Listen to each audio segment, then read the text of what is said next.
दिल का आलम मैं क्या बताऊं उसे, दिल का आलम मैं क्या बताऊं उसे। एक चेहरे ने बहुत प्यार से देखा मुझे,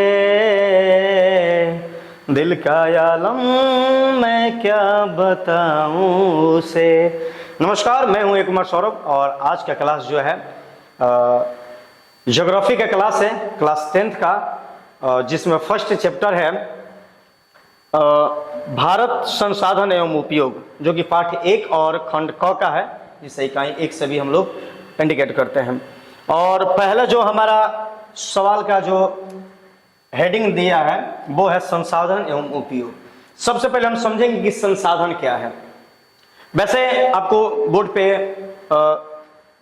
सवाल का कुछ आंसर दिख रहा है, जिसमें बताया गया है संसाधन मानव जीवन की आवश्यकताओं की पूर्ति करने वाले सभी वस्तुएं संसाधन कहलाते हैं, जैसे हवा, पानी, कोयला, पेट्रोलियम इत्यादि। अब हम इसे विस्तार से समझते हैं। ये तो सवाल जो आपके सामने था, लेकिन वास्तविक में बताया जाए कि मानवीय जीवन की आवश्यकताओं की जिस वस्तुओं से पूर्ति की जाती है वो संसाधन हो जाता है। हम ये नहीं कह रहे हैं कि जो आपको दिख रहा है कि पानी, हवा, कोयला, पेट्रोलियम यही संसाधन होता नहीं। संसाधन का मतलब हुआ कि जो इंसान अगर कोनो चीज काम कर रहा है, कोनो किसी कार्य को कर रहा है और उसके कार्य में अगर कोई वस्तु अगर उसमें शामिल है, उस वस्तु से इंसान अपनी आवश्यकताओं को पूर्ति करता है, अपने जीव को उपार्जन को चलाता है, तो वो संसाधन हो जाती है।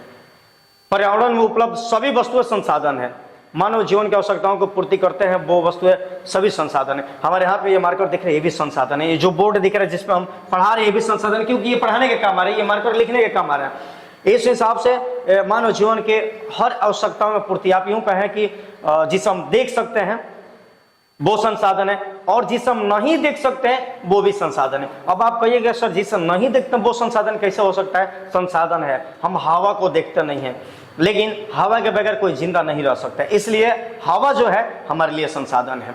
और हम जितने भी वस्तुओं को देख रहे हैं, जो हमारे सुख से लेकर के दुख तक, जीने से लेकर मरने तक की जो भी वस्तुएं जिनका हम उपयोग करते हैं अपने जीवन में, वो तमाम वस्तुएं जो है संसाधन है। ये संसाधन का परिभाषाएं हैं, और संसाधन की परिभाषा हम कई तरीके से दे सकते हैं। और जितने भी लोगों को आप स्टडी कीजिएगा बहुत सारे किताब में, तो कहीं ना कहीं संसाधन को कई तरीकों से जो है परिभाषित किया जाता है। तो संसाधन कोई एक परिभाषा पर नहीं है, क्योंकि हम संसाधन जैसे चाहे उसे बना सकते हैं, क्योंकि वो हमारे ऊपर डिपेंड करता है। तो संसाधन के बारे में और कुछ पूछना है तो बोलिए सर। थोड़ा संसाधन को और एक्सप्लेन कीजिए। संसाधन को और एक्सप्लेन क्या कर सकते हैं? जैसे कि संसाधन हम कहते हैं कि आपके हिसाब से और क्या होना चाहिए। जैसे अगर डॉक्टर ही बोले तो जो डॉक्टर उन्हें ट्रीटमेंट करते हैं, इलाज करते हैं, वो भी संसाधन। क्या है? संसाधन है। आप रोड पे गाड़ियां चल रही, वो क्या है? संसाधन है, क्योंकि वो भी कहीं ना कहीं किसी की आवश्यकताओं की पूर्ति कर रही है। ठीक है, तो संसाधन कई तरीके से, हम बोले नहीं कि संसाधन को हम कई तरीका से जो है हम एक्सप्लेन कर सकते हैं।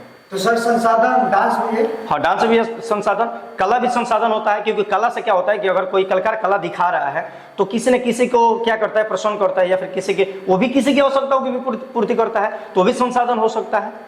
तो संसाधन हम बोले कि संसाधन जो भी आवश्यकताओं को पूर्ति करते वो हमारा संसाधन हो जाता है। ठीक है, जैसे हम लोग नाच गाना भी देखते हैं, वो भी क्या होता है? संसाधन हो जाता है ना। तो संसाधन होता है कि देखिए, अच्छे जो मान के चलिए जो नाच गाना होता है उसमें लोग पैसा दे रहा था, आपको लगे वो भी संसाधन है? नहीं संसाधन। उस जो पैसा हम देते हैं तो भी तो किसी के काम आता है ना। और जो डांस कर रहा है वो भी आपके, अगर आपको देखने में अच्छा लग रहा है, आप खुश है, तो क्या है? मतलब कि आपकी आवश्यकताओं की पूर्ति हो रही है। आपकी आवश्यकता क्या है कि थोड़ा सा खूब अच्छा महफिल जमा हो, दिखने में अच्छा लगे, तो भी क्या है? संसाधन है। तो संसाधन को हम कई तरीके से एक्सप्लेन कर सकते हैं, संसाधन को कितना तरीका से परिभाषित कर सकते हैं। तो यूं समझेंगे कि मानव जीवन को उपयोग में आने वाले सभी वस्तुएं क्या है? संसाधन है। उसके बाद हमें चलना है, संसाधन के बाद उसका उपयोग हमें जानना है। लेकिन आप कह सकते हैं कि हवा, पानी, कोयला के अलावा और भी संसाधन होते हैं, तो हमने एक्सप्लेन कर दिया कि संसाधन आप जो भी हम देख सकते हैं वो भी, जो नहीं देख सकते वो भी हमारा संसाधन है। ठीक है, जो छू सकते हैं वो भी, और जो नहीं छू सकते वो भी हमारा संसाधन है। अभी कहिएगा कि जो नहीं छूते वो कैसे हो जाएगा? तो है, आग अगर जल रहा है तो हम उससे छुएंगे नहीं, लेकिन आग हमें कई तरीका से हमें क्या करती है? हमें आवश्यकताओं की पूर्ति करती है। ठीक इसी प्रकार से बहुत ऐसे चीज है जो मानव जीवन की आवश्यकताओं की पूर्ति करते हैं, उसे हम क्या कहेंगे? संसाधन कहेंगे, उसे रिसोर्स कहेंगे।